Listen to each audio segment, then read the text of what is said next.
ચલો ઉદાહરણની અંદર ચેપ્ટર નંબર 13 માં પાઠ્યપુસ્તકના ઉદાહરણમાં પહેલું ઉદાહરણ 2021 ની અંદર 2 ગુણમાં પૂછાયેલું છે. ઇમ્પોર્ટન્ટ કરી રાખવાનો નાનો દાખલો છે અને એમસીક્યુમાં પૂછવું હોય તો એમસીક્યુમાં પણ પૂછાઈ શકે. સવાલની અંદર આપણને આપ્યું છે કે લોખંડના ન્યુક્લિયસ માટે દળ 55.85 યુ એટલે કે યુ એટલે એટોમિક માસ યુનિટ એટલે કે જે પરમાણુ લેવલ પર આપણે દળની માપણી કરવી હોય તો યુના પદમાં કરવું પડે. એટોમિક લેવલ પર કરવું હોય તો યુના ક્રમમાં કરવું પડે. અને એ બરાબર 56 એટલે એ એટલે પરમાણુ દળાક આપ્યો છે એફીનો અને તેના ન્યુક્લિયસની ઘનતાની માપણી કરવા કીધી છે. તો આપણને જે આપેલી રકમોમાં છે એ એફીનું દળ આપેલું છે. આ કુલ દળ જ છે. તો કુલ દળ છે પણ એ યુના પદમાં છે તો યુની કિંમત આપણે મૂકવી પડે. આપણને ખબર છે 1 યુ બરાબર થાય 1.66 ગુણ્યા 10⁻27 kg. આ યુમાંથી આપણે ફેરવી નાખવાનું છે કેજીમાં એટલે કે એટોમિક માસ યુનિટમાંથી એએમયુમાંથી આપણે ફેરવવાનું કેજીમાં.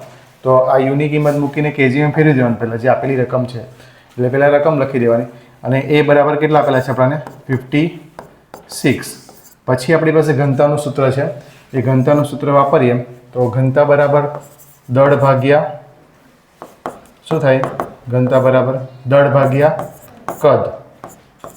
હવે ઘનતાને ગાણિતિક રીતે રો વડે દર્શાવવામાં આવે અને આ એફીનું છે લોખંડનું જે સંજ્ઞા છે આ જે દળ આપણે કુલ દળ એફીનું આપ્યું જ છે આપણને એમ એફી છેદમાં કદનું સૂત્ર કદને વોલ્યુમ કહેવાય એટલે વી મૂકી દેવાનું.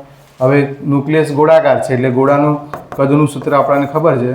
શું સૂત્ર છે 4/3 પાઈ આરનો ઘન બરાબર સ્ક્વેર નહીં ક્યુબ આવશે બરાબર. તો આર બરાબર આપણી પાસે ત્રિજ્યાનું સૂત્ર તો r0 એની ઘાત 1/3. તો આમાં એની કિંમત મૂકવાની છે.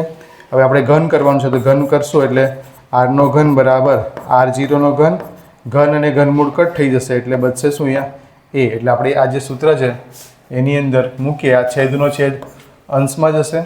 હવે આ બધી કિંમતો આપેલી જ છે મૂકી દે. આ ટોટલ દળ આપેલું છે એટલે એને કેપિટલ એમ એફી વડે દર્શાવીએ કેમ કે ન્યુક્લિયસ છે આપણું લોખંડ એનું કુલ દળ છે અને જો એક એક ન્યુક્લિયરનું દળ આપેલું હોતે તો આપણે શું લઈએ સ્મોલ એમથી દર્શાવતે. આ કેપિટલ એમથી આપણે દર્શાવવાનું છે. હવે એમાં કિંમત મૂકીએ છીએ આપણે. જો r0ની કિંમત 1.2 ફર્મી અથવા ફેન્ટોમીટર આ બધી કિંમત મૂકવાનું અને સાદું રૂપ આપીએ એટલે જવાબ કંઈક મળશે 2.29. તો નોંધી દઈએ એને.